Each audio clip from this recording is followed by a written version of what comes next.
Hi students, बेटा good morning all of you. तो आप कैसे हैं? आइए आज हम बात करते हैं क्लास 9th की history lesson 1 the French revolution.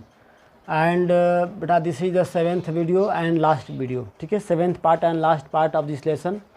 The topic is revolutions and everyday life and last is conclusion. Okay students, as you know that कि बिफोर दिस टॉपिक्स या बिफोर दिस वीडियो हम लोगों ने 6 वीडियो इस पर कर चुके हैं, 6 पार्ट पढ़ चुके हैं। अगर आप उसको नहीं देखे हैं, उसमें से किसी भी एक पार्ट को नहीं देखे हैं, तो आप यूट्यूब से जाकर के देख लें, ताकि आपको जो नेक्स्ट स्टोरीज है वो आपको क्लियर समझ में आ जाए। ठीक है, और आज का टॉपिक हम लोग पढ़ेंगे the revolutions and everyday life, और ये लास्ट टॉपिक आपका है लेसन का, और ये बहुत ही इम्पोर्टेंट और कह सकते हैं नॉलेजफुल होगा, इसलिए आप इसको देखें और समझने का प्रयास करें।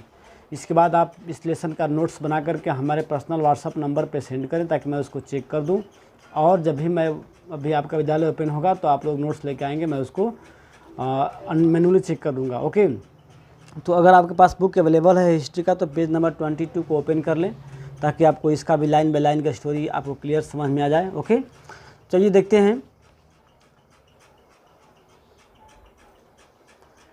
Can politics change the clothes people wear, the language they speak, और books they read। That means यहाँ पर एक क्वेश्चन के साथ ये टॉपिक स्टार्ट होता है कि क्या पॉलिटिक्स जो है, क्या राजनीतिक जो है लोगों की लाइफ को चेंज कर सकता है। जो लोग कपड़े पहनते हैं, जो लोग बोलते हैं, जो लोग पढ़ते हैं, लिखते हैं, क्या इससे भी राजनीतिक चेंज कर सकता है। तो हम यहाँ देखने वाले हैं कि फ्रेंच में किस तरह से जो है रिवोल्यूशन के वजह से जो लोगों की लाइफ है वो बिल्कुल टोटली चेंज हो चुकी होती है। उनके पहनने के कपड़े जैसा हमने देखा पिछले वीडियो में, उनके मतलब कल्चर्स, उनके और सारे जो रीति रिवाज हैं, सारे के सारे बदलाव आ जाते हैं। तो यहाँ पर उसी को समझने वाले हैं। देखते हैं। The years of following 1789 in France saw many such change in the lifes of man, women and children. यानी कि 1798 के बाद, यानी दैट मीन्स आफ्टर रिवोल्यूशन, हम देखते हैं कि जो फ्रेंच के लोग हैं, चाहे वो मैन हो, वुमेन हो या बच्चे हों, उनके लाइफ में काफ़ी ज़्यादा परिवर्तन देखने को मिलता है। The revolutionary government took its upon themself to pass law that would translate the ideals of liberals and qualities into the everyday practice. यानी कि जो रिवोल्यूशनरी सरकार थी, वहाँ पर जो क्रांतिकारी गवर्नमेंट थी, वो कुछ ऐसे नियम पास कर रही थी और ट्रांसलेट कर रही थी लिबर्टी के रूप में, कि लोगों का जो लाइफ है उसकी क्वालिटी और क्वालिटी जो है डे बाय डे जो है चेंज होते गया। One important law that came into effect soon after the storming of Versailles in the summer of 1789 was the abolition of censorship. जैसे कि हमने लेसन के फर्स्ट पेज में, यानी कि फर्स्ट वीडियो में हमने पढ़ा है कि जो वर्साइल वहाँ की जो थी, वो टाउन सिटी था, वहाँ पर समर में 1789 में वहाँ पर जो वो आंदोलन हुआ था, रिवोल्यूशंस हुआ था, उसके बाद वहाँ पर ऐसे रूल पास हुए कि लोगों के लाइफ जो है बदलाव आ गया। उसमें सबसे एक बड़ी रूल जो है चेंज हुई कि सेंसरशिप एबोलिश कर दिया गया। अब सेंसरशिप क्या होता है और एबोलिश पता आपको है, उन्मूलन करना, उसको उखाड़ फेंकना, उसको समाप्त कर देना। तो सेंसरशिप होता है यहाँ पर कि the old regime all written materials and cultural activities, books, newspaper, plays would be published or performed only after they had been approved by the censor of the kings।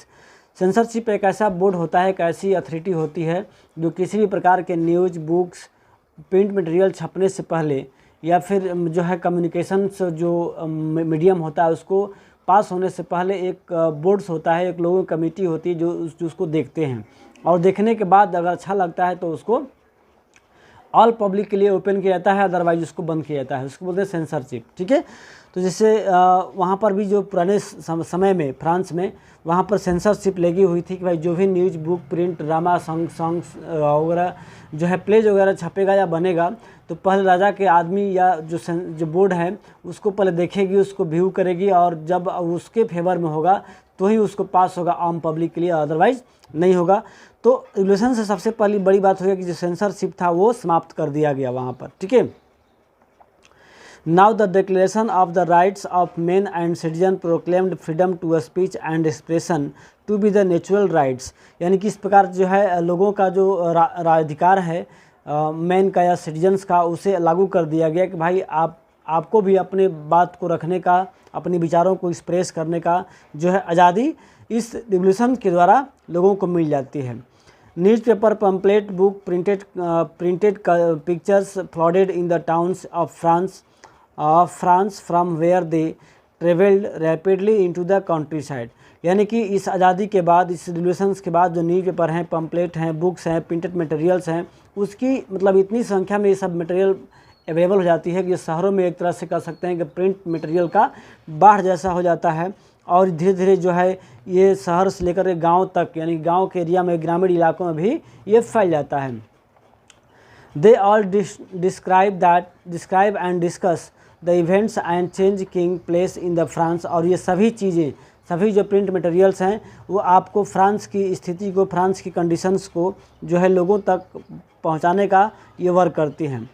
Freedom of the press also meant that opposing views of the event could be express. यानी कि freedom of press का मतलब है कि भाई जो पहले राजा के दबाव में लोग, राजा के सेंसरशिप में वर्क करते थे, प्रेस वगैरह, यानी कि वही बातें छाप पाते थे जो राजा के फेवर में हो। लेकिन अब क्या हो गया कि अब जो सेंसरशिप हट जाने के बाद राजा की हर एक अच्छी और बुरी कार्यों का जो एक्सप्रेशन होना स्टार्ट हो गया।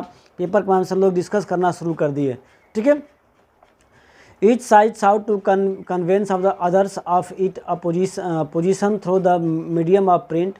और प्रिंट के माध्यम से जो लोग हैं प्रत्येक साइड से, यानी कि अच्छे और बुरे कार्यों की प्रशंसा या निंदा जो है करना स्टार्ट कर दिए थे।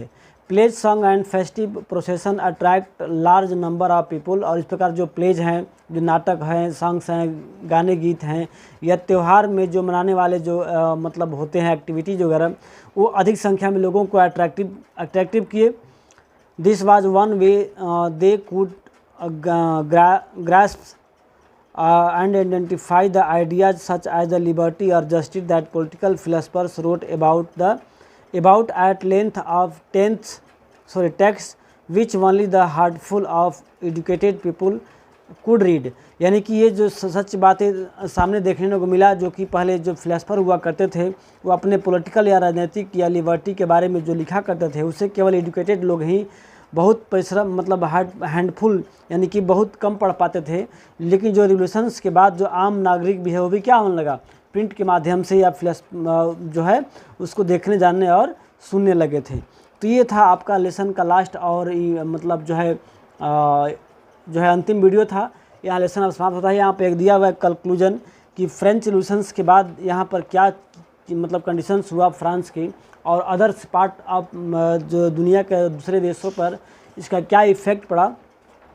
छोटी सी पार्ट्स है, देख लेते हैं कंक्लूजन, निष्कर्ष क्या निकलता है। तो इन 1804 Napoleon Bonaparte crowd himself emperor of France. यानी कि 1804 में, ठीक है, नेपोलियन बोनापार्ट जो है फ्रांस के राजा के रूप में राजगद्दी पर मतलब आसीन हुआ। He set out the conquer neighbouring Europeans country. और जो यूरोपियन, जो फ्रांस के अगल बगल जो पड़ोसी एरिया था, राज्य था, उसको जितने में ये शामिल हुआ या फिर उसको मतलब विजेता के रूप में अपने आप को सेट किया। डिस्पोसेसिंग डायनेस्टिंग एंड क्रिएटिंग। और जो पुराने डायनेस्टिंग थे, पुराने राजवंशों का जो राज था उसको समाप्त करके एक नए राज्य का निर्माण किया, और जहां अपने फैमिली मेंबर को ही राजा के रूप में अपॉइंट करता गया। Napoleon saw his role as a moderniser of Europe. और नेपोलियन का स्टार्टिंग में जो रोल था वो ऐसा था कि भाई जो यूरोप को एक मॉडर्नाइज कर रहा है, यूरोप को एक आधुनिकता से जोड़ने का काम कर रहा है। He introduced many laws such as the protection of private property and a uniform system of weight and measures provided by a decimal system. यानी कि स्टार्टिंग में तो इन्होंने बढ़िया काम किया भाई कि चलो सभी लोगों की जो प्राइवेट प्रॉपर्टी थी उसका एक प्रोटेक्शन का रूल बना दिया कि उसकी प्राइवेट प्रॉपर्टी को कोई नहीं लेगा, कोई नहीं मतलब बांटेगा। और स्टार्टिंग में जो वेट्स और मेजर का हमने स्टार्टिंग में फर्स्ट वीडियो में पढ़ा था कि जो फ्रांस था वहाँ पर बहुत ही मेजरमेंट का सिस्टम जो डिस्ट्रीब्यूटेड था, यानी कि अलग अलग एरिया में मेजरमेंट और वेट का सिस्टम जो है अलग था। आपको मैं पिछले वीडियो में पढ़ा भी चुका हूँ, अगर आप नहीं देखे जाकर देख लीजिएगा कि एक ही स्टेट में, एक ही एरिया में अलग अलग जो है जो मेजरमेंट का या वेट का जो है जो पैमाना था वो अलग अलग था। लेकिन इसको ये नेपोलियन बोनापार्ट ने एक सिस्टम में किया, यूनिफॉर्म किया, यानी एक जैसा किया।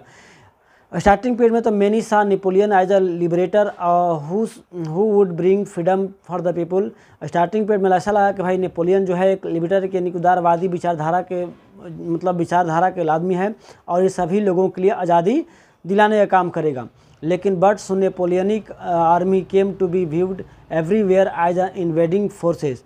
और बाद में ऐसा मालूम चला कि जो ये नेपोलियन के जो सैनिक हैं या फोर्सेस हैं वे लोगों को ज़बरदस्ती मतलब परेशान करना स्टार्ट कर दिया और अधिक एरियाओं को इन्वेड करने का प्रयास करते थे। लेकिन दैट मीन्स इनका भी जो रवैया है एक तरह से निरंकुश, यानी कि आपने पढ़ा होगा नेपोलियन बोनापार्ट का नाम एक आता है डिक्टेटरशिप में, जैसे आपने हिटलर के बारे में हम लोग पढ़ेंगे लेसन 3 में। तो लेकिन इसका भी अधिक दिन तक नहीं चल पाया और फाइनली जो है ये इनकी हार हो गई वाटरलू के बैटल में 1815 में।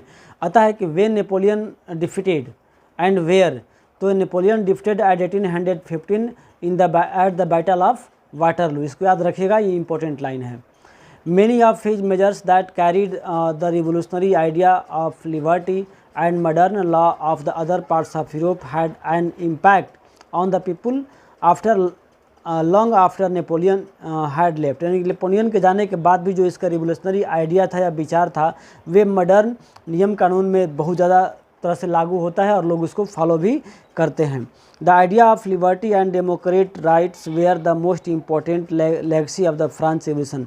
यानी कि जो फ्रेंच रिवोल्यूशन से लोगों में जो लिबर्टी और डेमोक्रेटिक राइट्स की भावना आई थी वो बहुत ही इम्पोर्टेंट रूप से संवैधानिक रूप से हुई। This spread from the France to the rest of Europe during the 19th century. और इस 19th सेंचुरी के दौरान यूरोप के जो बाकी एरिया था वो ज़्यादा फैल गया। वेयर फेडरल सिस्टम, जहाँ पर फेडरल सिस्टम था, वंश परंपरागत जो सिस्टम था, वेयर एबोलिस्ट यानी कि उसे भी समाप्त कर दिया गया। यानी कि राजा के बेटा ही राजा होगा, नेपोलियन के हारने के बाद उसको समाप्त कर दिया गया।